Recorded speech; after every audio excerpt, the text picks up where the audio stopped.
Bonjour à toutes et à tous et bienvenue dans ce podcast qui va mettre en scène 4 artistes présents lors du festival de Uzes Danse. Un métier et un mode de travail qui peut paraître opaque, c'est pourquoi aujourd'hui, à travers une interview croisée, nous allons rentrer dans l'intimité de ces danseurs et chorégraphes. Tout d'abord, les présentations. Pour commencer, Christian Hubel, un danseur chorégraphe d'origine autrichienne aux performances variées. Comment tu vas déjà?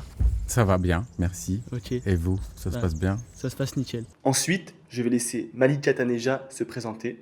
Hi, my name is Malika. I'm from New Delhi, India. I'm a theatre artist and I'm here for the very first time at this festival. Very first time in Uzes and very happy to be here. Myriam Soulange, une danseuse chorégraphe d'origine antillaise. Comment ça va déjà? Ça va, hein, je suis hyper fatiguée, mais ça va. Et enfin, voici Léa Leclerc. Alors, je m'appelle Léa Leclerc, je suis danseuse et chorégraphe du coin, je suis gardoise. C'est la 3e fois que je viens au festival. Ok, génial. Afin de ne pas vous perdre, chaque représentera un changement d'interlocuteur. Bon podcast. Qu'est-ce que tu veux faire passer à travers la danse personnellement? Plutôt un message, plutôt des émotions, plutôt impressionner le public? Non, pas impressionner le public. À partir du moment où je pense que les gens ils ressentent une chose, peu importe si c'est la chose que j'ai voulu exprimer ou pas. Pour moi, c'est qu'il y a quelque chose qui est passé et c'est ça l'essentiel. Comment et pourquoi êtes-vous devenu danseur? Comment? Alors, j'ai eu un parcours un peu atypique. Voilà, au départ, j'ai commencé plus par l'entrée du sport. Donc j'ai pas été tout de suite dans les arts ou j'ai pas suivi de conservatoire. Donc j'ai un parcours un peu éclectique ou atypique. J'ai commencé vraiment avec le patinage artistique et après j'ai fait le choix de ne pas continuer dans les compétitions de patinage artistique et je suis allé vers la danse latine sportive, aussi un sport compétitif, mais du coup tu travailles avec un partenaire et suite à ça j'ai grimpé les échelons dans les compétitions où il y a différentes classes en fait, jusqu'à la classe la plus haute où tu représentes un peu le pays, tu es dans l'équipe nationale et tout ça. Et dans ce parcours-là, tu abordes d'autres styles de danse, du jazz, un peu de danse contemporaine et tout ça, un peu de classique, tout ça. Et au fur et à mesure, on a découvert un peu tout ce qui est possible dans l'artistique, vu que c'est très codifié, la danse latine. Et au fur et à mesure, j'ai pris mes libertés et j'ai découvert la danse contemporaine à travers le festival à Vienne, parce que je suis autrichien. Je suis né à Vienne et donc du coup il y avait le Impulstanz Festival et là il y avait beaucoup de spectacles de danse contemporaine l'été et j'ai rencontré la danse contemporaine comme ça en fait, à cette manière-là. Voilà. Vraiment en passant par le sport? Oui, ça a commencé avec le sport et après c'est venu la danse et après j'ai fait une formation ici à la suite à Colline d'ailleurs, à Istres. J'ai fait cette formation-là qui vont danser ce soir d'ailleurs. Il y a maintenant 26 ans. Et à la suite de ça, j'ai commencé mon parcours en tant qu'interprète d'abord avec différentes chorégraphes en France et un petit peu aussi à l'étranger, en Suisse, en Irlande, en Belgique. Mais j'ai commencé ma carrière dans le sud de la France en fait, à Istres. Et après. Ok. Ça y est. How did you become a theater artist? Sometimes I feel like it's what I always was supposed to do in my life and with my life, to do theatre and to perform and to make theatre. My parents met in the theatre, and then we grew up with a lot of theatre around. So in some senses, it's not a surprise that I am a theatre artist. In my 20s, I did a whole lot of other jobs. I had a very strong theatre, how do you say, the theatre group when I was at university was very strong. Okay. It had a very big impact on me. I did a lot of theatre there, learnt a lot there. Also got a lot of my how to do theatre, why to do theatre from that place. And then in my 20s, I did a lot of other jobs, explored, tried this and that. But eventually, I just came back to this, and I was like, okay, this is why I'm here. This is what I do. Ok, perfect. Pourquoi et comment est-ce que tu es devenue danseuse? Ouh là là. En fait, moi, je voulais être chanteuse. Ok. Je prenais des cours de chant et voilà. Et j'avais vraiment envie d'être chanteuse. Et puis, en fait, c'est vraiment lié à des rencontres. J'ai rencontré des personnes qui m'ont donné envie de danser. Et donc, j'allais aux Halles, sur la place des Halles, et on dansait ensemble. Et on a monté un groupe de R&B, etc. Et en fait, voilà, ça s'est fait comme ça. Qu'est-ce que tu veux faire passer à travers la danse? Plutôt un message, plutôt des émotions, plutôt impressionner le public? Moi, en termes d'écriture, c'est vrai que ce qui m'intéresse, c'est plutôt la question du récit, du message. Il y a quelque chose comme ça de récurrent dans mon travail, pour l'instant en tout cas. J'ai créé que 5 pièces, donc voilà, j'ai pas non plus un répertoire hyper large. Mais ce qui me donne envie de créer, c'est ce qu'il y a autour de moi, c'est la rue, c'est ce que je vis, c'est le monde, c'est ce qui déclenche en moi des pulsions, d'excitation, des peurs, etc. Et donc vraiment, ça part de là. Mais après, l'histoire, évidemment, de ce qu'on ressent, de l'émotion, de comment on trouve un état de corps aussi, etc. Ça vient évidemment remplir le travail de l'écriture. T'es interprète, mais t'es aussi chorégraphe, comme tu disais. Comment est-ce que se passe pour toi le processus de création d'une représentation? Alors ça dépend, mais les premiers solos, j'étais très seule. Et du coup, je travaillais pas mal avec la vidéo. Donc, je travaille, ensuite je regarde ce que j'ai fait, ensuite je corrige. Et là, sur Like Me, le solo qui va être présenté cette année, j'ai eu un conseiller artistique, le chorégraphe David Wampak. Du coup, je travaillais toujours à la vidéo et donc il y avait aussi un regard extérieur qui venait. Et voilà comment se passe le travail en solo. Donc il te regardait, il te donnait des conseils, ou c'est son point de vue et après t'ajustais ou non? Le conseiller artistique, c'est son point de vue, mais en même temps, c'est son point de vue par rapport au travail que moi je développe. Donc c'est quel fil je décide de tirer et comment il va pouvoir me questionner sur là où est-ce que j'ai envie d'aller, ou aller chercher un peu la petite bête où j'irai pas forcément. Donc du coup, c'est plus se servir de moi, mon point de vue, et d'aller m'amener dans différentes directions à partir de moi, de ce que j'ai envie de développer. Ok. What do you want to convey through the performance? I'm not sure I want to convey something as a message through this show. I think this show is quite a journey and it invites people to journey with me. It's a myriad of emotions. It's a lot of songs, a lot of sounds, a lot of things are said and done. And I think people feel a lot during the show. I wanted to hold a space in which we could speak about loss, we could speak about some kind of grief. I wanted to have a community kind of space to do this.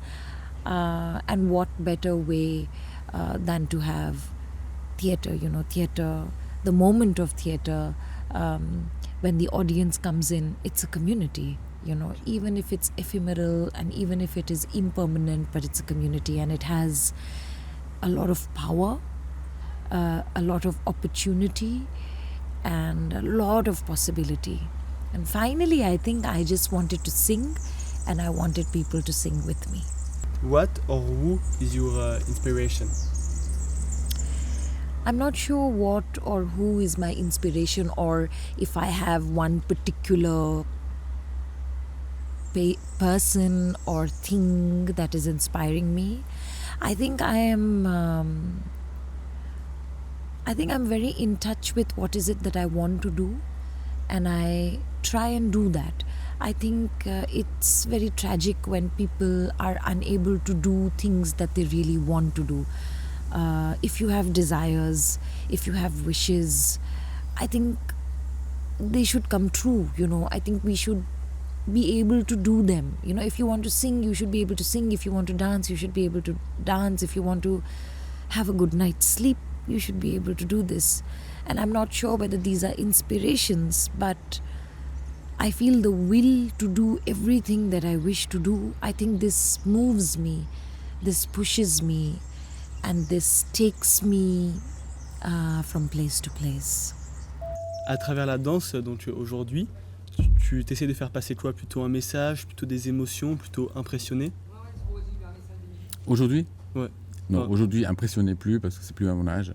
Ok. J'ai 52 ans, donc impressionné, peut-être la performance, ça compte beaucoup quand on est jeune, entre 20 et 35 ans, et après on passe quand même à une autre façon d'aborder la scène peut-être. C'est plus le sensible, je dirais, et partager des émotions ou des réflexions ou des ambiances, ou voilà, donc c'est plus sensoriel, voilà, il y a quelque chose de... Ouais, vraiment aussi le partage d'ambiance, de découverte, des questionnements peut-être, voilà. Après, il y a quand même un travail sur l'écriture qui me tient à cœur, voilà, dans le sens, soit l'écriture plateau, mais aussi l'écriture du corps, et quelle est la part de cette écriture qu'on peut défendre, même si des fois il y a mes projets qui sont plus hybrides, qui sont partagés avec d'autres disciplines, par exemple. Là, c'est le cas, un avec le mentaliste et l'autre avec le jardinier, Gilles Clément, avec le scientifique, ou plutôt botaniste. Et du coup, il y avait vraiment cette hybridation. Mais sinon, si je travaille qu'avec des danseurs, il y a aussi la question de l'écriture qui est importante, et la dramaturgie. Soit c'est une dramaturgie plus narrative, soit c'est une dramaturgie plus sonore, de tension, de voilà, comment suivre une œuvre ou comment la fabriquer. Donc ça m'intéresse, en tout cas, de travailler sur ces questions-là encore aujourd'hui. Bien sûr. Comme vous disiez, tu es interprète mais aussi chorégraphe. Du coup. Comment ça se passe le processus de création, cette écriture dont tu nous parlais justement? Alors, quand je suis sur le plateau, évidemment, le processus est différent parce qu'il n'y a pas le filtre de l'interprète où on doit transmettre des outils et les interprètes le transposent et l'inventent, et on découvre le résultat. Voilà, on est témoin du processus qui est en train de naître. Donc là, vu que ça passe par moi, c'est direct, donc du coup, c'est moi avec moi-même. Donc il y a peut-être moins de distanciation parce qu'on est à la fois dedans. Et en même temps, je me sers plus de ce que j'ai vécu et ce que je suis moi, que peut-être quand je travaille avec des interprètes, il y a plus leur enjeu, leur personnalité qui est transcrit dans les œuvres, tout en étant dans mon exigence d'écriture et tout ça. Et là, il y a forcément beaucoup plus de moi, il y a ma façon d'être sur scène déjà, parce que je ne peux pas me transformer. Et en même temps, avec toutes les facettes que je peux amener, avec le côté un peu humour et aussi avec un côté un peu plus détaché, on va dire. Je sais pas, c'est pas pareil quand on performe entre 25 et 35 ou 40, et quand on a dépassé les 50 ans, donc après c'est aussi autre chose, c'est pas le même corps déjà, voilà. C'est un corps différent, il est encore, on sent que j'ai été danseur et tout ça, mais c'est pas ça l'enjeu, pas exactement en tout cas, voilà. Et du coup ça se fabrique de manière plus instinctive, voilà. C'est vraiment, on suit son instinct, il y a aussi le côté intuition, et après, vu que là c'est un projet collaboratif avec Gilles, donc il y a aussi beaucoup d'échanges d'abord dans la parole, de s'écouter, de quels pourront être les axes qui pourraient être intéressants pour trouver soit une dramaturgie ou un déroulement, et comment le corps, qu'est-ce qui prend en charge la danse, et qu'est-ce qui prend en charge, parce que là dans cette conférence avec Gilles, c'est partagé entre... des choses très concrètes en fait, entre la nature, ce qu'elle fabrique, et le vivant, et comment les choses se entremêlent en fait. Et donc du coup c'est une façon un peu différente de procéder. Aussi, je travaille avec quelqu'un qui n'est pas danseur, il a 80 ans, Gilles Clément, donc il faut trouver un processus, comment travailler ensemble en fait. Je peux pas transposer une façon de fonctionner comme je travaille avec des danseurs. Avec lui, ça ne ferait pas de sens. Donc il y avait plus de l'échange d'abord à table, pas mal de notes. Après, relever quelques notes pour faire des improvisations autour des thématiques très précises, mais du coup assez ciblées déjà, parce que lui, il n'est pas danseur. Donc voilà. Justement, comment... c'est une rencontre quand même assez insolite. Comment Oui. elle s'est faite, cette rencontre avec Gilles Clément? Alors, on s'est rencontrés en 2014, parce que j'étais invité à l'Hexagone, où à l'époque j'étais très soutenu par la scène nationale de l'Hexagone, dans le cadre de la Biennale Arts et Sciences. Il y avait plusieurs projets, donc il y avait aussi une conférence de Gilles Clément, donc je l'ai rencontré. Et aussi parce que je cherchais à l'époque une collaboration pour mon projet AO, qui était une collaboration aussi un peu hybride avec une Australienne, Kylie Walters, et Seb Martel, un guitariste, sur la question de l'acculturation, voilà. Et la rencontre entre deux êtres. Moi, je suis autrichien, elle est australienne. Il y a ce AO, Australia, voilà, il y avait cette rencontre un peu opposée, on mélange souvent les deux pays, pourtant ils n'ont rien à voir. Hein. Et donc on a pas mal travaillé sur les écrits de Gilles Clément et j'ai cherché quelqu'un qui pourrait nous accompagner d'une manière ou une autre, un paysagiste au départ, je voulais une scénographie, mais finalement il n'y avait aucune scénographie à la fin. Et on a travaillé plus sur ces textes et sur ces contenus, en fait, pour enrichir la dramaturgie au niveau du corps et du geste que finalement du visuel. Voilà. Et là c'est pareil avec Gilles, donc il y aura certainement un univers visuel, mais elle n'est pas en premier plan. En premier plan, c'est vraiment l'humain et ce qu'on vit. Et donc, sa rencontre s'est fait comme ça et on est resté en lien, en fait, discuter. Je continué à lire ses livres, je trouvais ça très inspirant. Et vu que la thématique, elle est devenue assez urgente de parler du vivant, de l'écologie, de l'écosystème, de toutes ces choses. Donc du coup, je lui ai proposé l'année dernière s'il ne voulait pas faire un pas de côté en tant que conférencier et oser de déplacer son savoir-faire et de faire une forme hybride avec moi, avec la danse, par rapport à ses concepts du jardin en mouvement ou du jardin planétaire, et travailler avec le corps et avec le mouvement en incluant en fait son savoir-faire et de créer une forme hybride entre conférence et danse. Voilà. Okay. On pourrait presque dire que c'est un peu un mixte entre la danse et le théâtre presque. Ou pas vraiment. Ouais, je sais pas trop parce qu'on n'est pas comédien. Oui, c'est pas jouer. Non. C'est ok. On n'est pas là pour jouer ou défendre un rôle comme Hamlet ou je sais pas quoi. Alors on restera très naturel comme on est. Ce sera plus des témoignages peut-être, ou lui comme un conférencier. J'ai pas envie qu'il devienne autre chose. En tout cas, que ça soit très authentique. Voilà. Après, lui, il a sa façon de parler devant les gens et ça sera cette façon-là. Moi, j'ai mes outils pour parler devant des personnes parce que dans mon parcours, j'ai traversé aussi des récits où il y avait la parole et tout ça, parce qu'aujourd'hui dans la danse, il y a le chant, la parole, il y a plusieurs médiums qui se mélangent en fait, donc ça c'est normal. Et donc je dirais pas une pièce de théâtre, peut-être c'est plus, c'est quand même à écouter, peut-être comme un podcast ou quelqu'un qui te raconte des choses, où tu apprends. Il y a aussi des voix off dedans qu'on utilise, alors on n'est pas encore fini parce que la création elle est l'année prochaine, mais en tout cas on rassemble différents matériaux, donc c'est un peu auditif. C'est assez hybride. Oui, c'est assez hybride, ouais. Est-ce que, pour les plus néophytes qui écouteront ça, tu peux nous parler un peu de la différence entre la danse classique et la danse contemporaine ? Ouh là là. Comment tu vois cette différence ? Pour moi, c'est pas du tout une question pour moi, dans le sens où moi, je viens pas de ce genre d'un parcours comme ça, c'est peut-être conventionnel, je sais pas, en tout cas, de danse classique. Je viens d'un parcours plutôt de la rue, et ensuite, j'ai commencé à prendre des cours, mais je suis pas passée par des formations. Donc, j'ai pas vraiment... Et après, j'ai fait quand même du classique, etc. Alors, je peux dire pourquoi moi, j'ai eu envie de faire du classique. Moi, ça me faisait vraiment envie parce que je trouvais qu'il y avait vraiment une histoire de verticalité, de placement, de tonicité, etc. Mais bon, je suis pas du tout... Pas de souci. Vu que tu es interprète, mais aussi chorégraphe, comment se passe le processus de création ? Est-ce que tu peux nous en parler un peu ? Le processus de création, ça dépend évidemment des pièces. Moi, je fais un travail, donc j'ai un travail personnel, par exemple sur cette pièce, sur Cover, où là, j'ai choisi de travailler très tôt en fait sur la pièce, puisque j'ai fait des interviews de mon père. Je voulais travailler sur un dialogue entre mon père et moi. Et donc, j'ai commencé par faire ces interviews. Et ensuite, dans le processus, comme je savais que ça allait être un solo, j'ai choisi d'être accompagnée, d'avoir un regard extérieur sur une année en fait.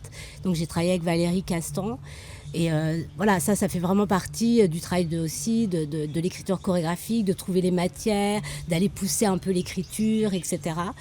Et moi souvent on travaille pas seul, on travaille vraiment en équipe. Moi, j'adore ça, j'adore cet endroit-là. Et donc, c'est vrai que j'ai invité plusieurs regards. Et que aussi, évidemment, pour la question de la dramaturgie, voilà, ça permet aussi de déclencher de nouvelles questions sur le processus, etc.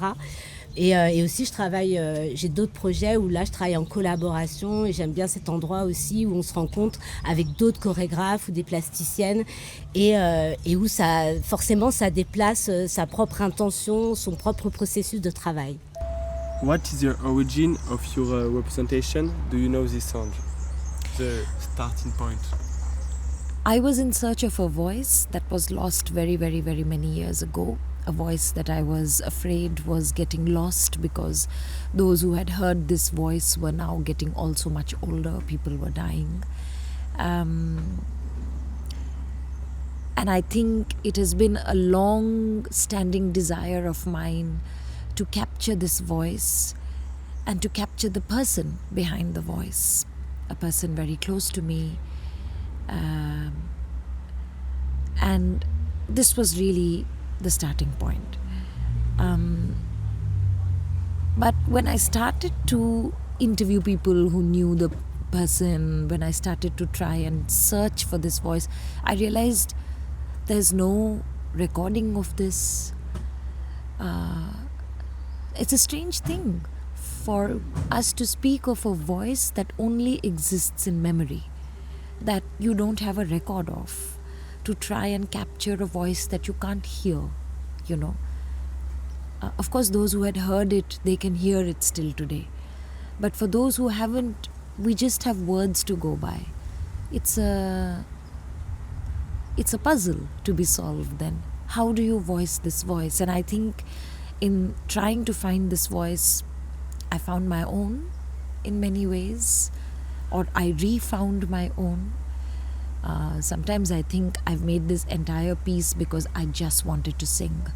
And the only way I could find a way to sing was to make theatre around it, to make an entire piece around the fact that I now need to sing. So now I have, practiced and I've learned things and I've done this and I've done that. Who knows? Okay. Is it a challenge to share your performance with a stranger public? I think it's always a challenge of some sort when we are working in translation. And when we travel from all the way from India to all the way to Uzes, we are translating many things. We are translating language. The piece is first made in Hindi, then I perform it in English, and then we subtitle it in French.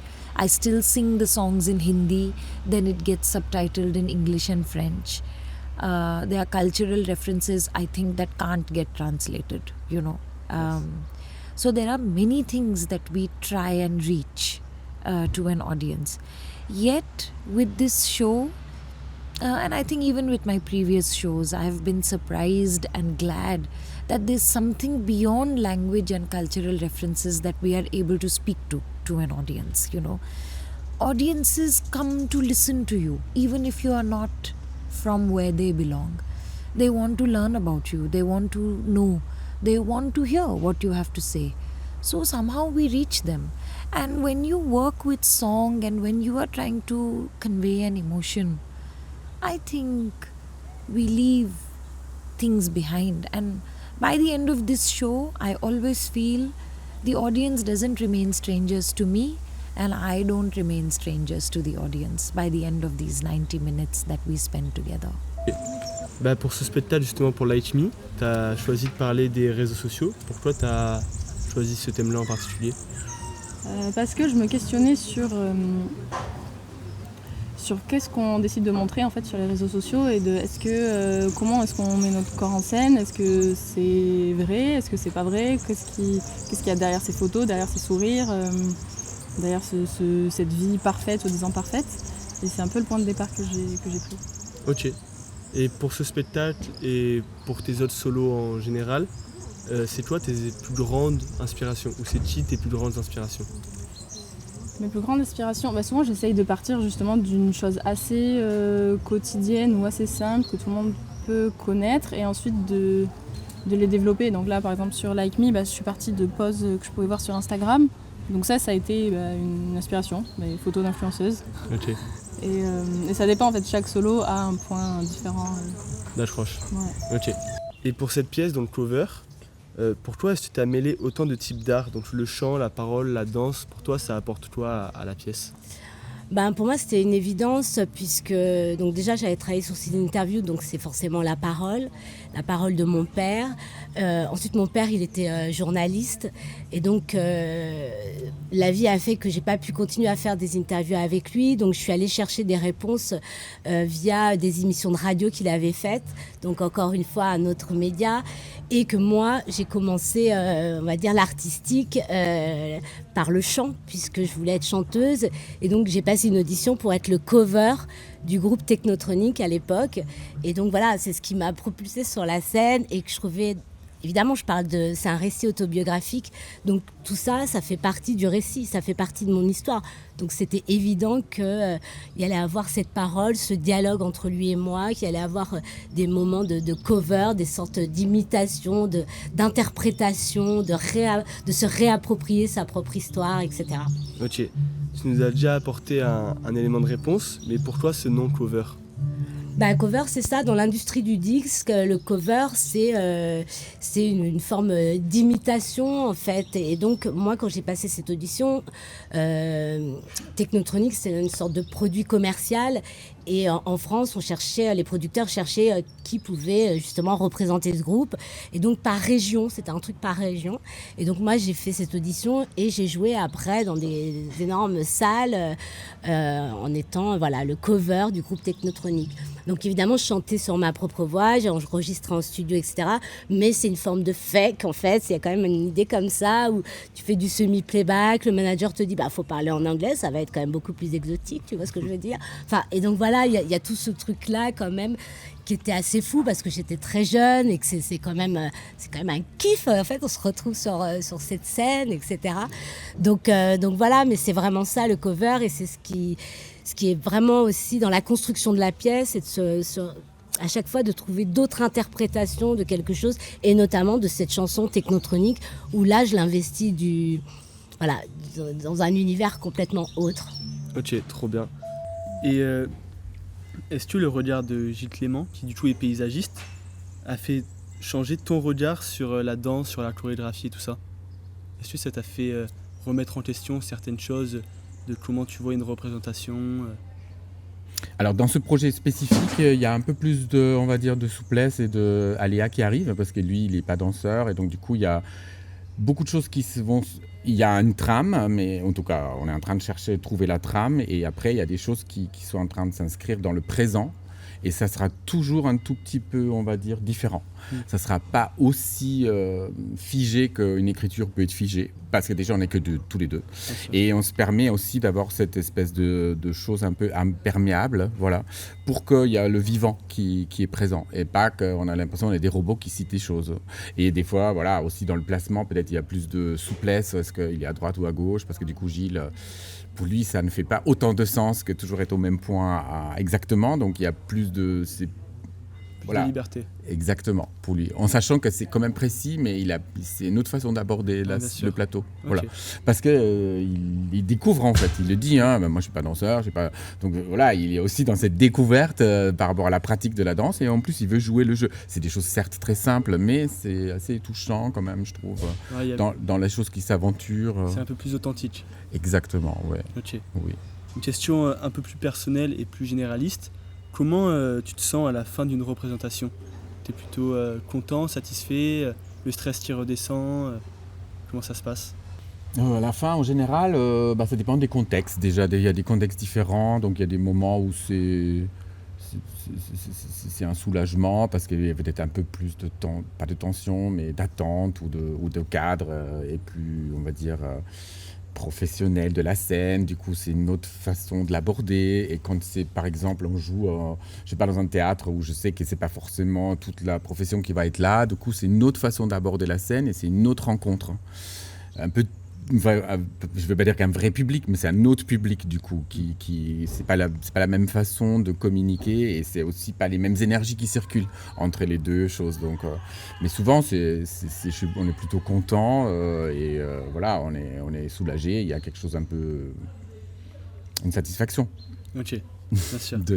D'avoir accompli ça, d'avoir traversé ça et après évidemment si les gens il y a des bons retours c'est encore mieux donc après c'est cette forme de reconnaissance. Oui, ça c'est... Ou de reconnaissance, ou de partage, on va dire, de partage sur le moment, reconnaissance, on ne sait pas ce que ça veut dire, parce que tout est très éphémère. Hein. Et la reconnaissance, je ne sais pas. C'est plutôt le partage sur le moment, d'avoir si on a bien pu créer un lien avec l'autre. Si on a et bien peut-être reçu le message et tout ça. Ouais, le message, ou simplement l'autre personne, elle a pu s'identifier, ou voyager là-dedans, parce que des fois... Voilà, des fois, on n'arrive pas toujours à se projeter dans l'univers de l'autre, s'identifier. Donc, s'il y a déjà ça, c'est déjà super. Ok, Et après, si en plus ils ont beaucoup aimé, tant mieux. Toi. Ah, trop bien. Et enfin, du coup, ma dernière question. Comment on se sent à la fin d'une représentation? Tu parles en tant que public ou moi? Non, en tant que danseuse-interprète. Écoute, moi j'adore faire cette traversée, hein. Pour moi c'est un moment hyper précieux puisque c'est un moment intime, très personnel. Je viens livrer mon histoire qui est parfois pas évidemment pas facile, où il y a les violences viennent s'immiscer dans ce récit, mais en même temps il n'y a pas d'accusation, c'est juste de dire ces histoires elles existent, c'est la mienne mais c'est celle de tellement de gens, ces histoires de domination, de stigmatisation, de racisme ordinaire, etc. Donc voilà, qu'est-ce qu'on en fait? Moi j'ai envie que ce soit un élan plutôt de se dire c'est que c'est chouette de voir que ces paroles elles peuvent exister dans la danse, etc. Et c'est une forme aussi d'envie de dire allez, on y va, on est actif par rapport à ça, quoi. Ok, trop bien, nickel, merci beaucoup. Bon super. Comment on se sent à la fin d'une représentation? Alors ça dépend si elle s'est bien passée ou pas. Si elle s'est bien passée.